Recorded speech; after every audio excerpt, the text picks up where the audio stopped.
నీ నోట బూతులు లేవు, నీ నోట అబద్ధములు లేవు, నీ నోట పోకిరి మాటలు లేవు, నీ నోట నా మాటలు.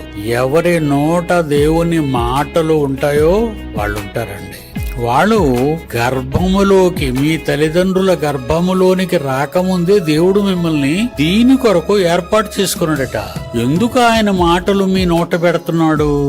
యెహోవా చేయి చాపి నా నోరు ముట్టి ఇలాగు సెలవిచ్చెను, నువ్వు పుట్టక ముందు నువ్వు ఎలా ఉండాలి, నీ నోరు ఎలా ఉండాలి, నీ గొంతు ఎలా ఉండాలి, కళ్ళు ఎలా ఉండాలి, నీ పెదవులు ఎలా ఉండాలి, నీ నాలుక ఎలా ఉండాలి.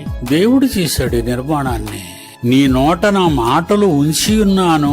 అప్పుడే పెట్టాడట మాటలన్నీ. ఆ మాటలు దేనికట? నీ ఉన్న సమాజంలో మనుషులు మంచోళ్ళు కారు, వాళ్ళను నువ్వేం చేయాలి? మార్చాలి.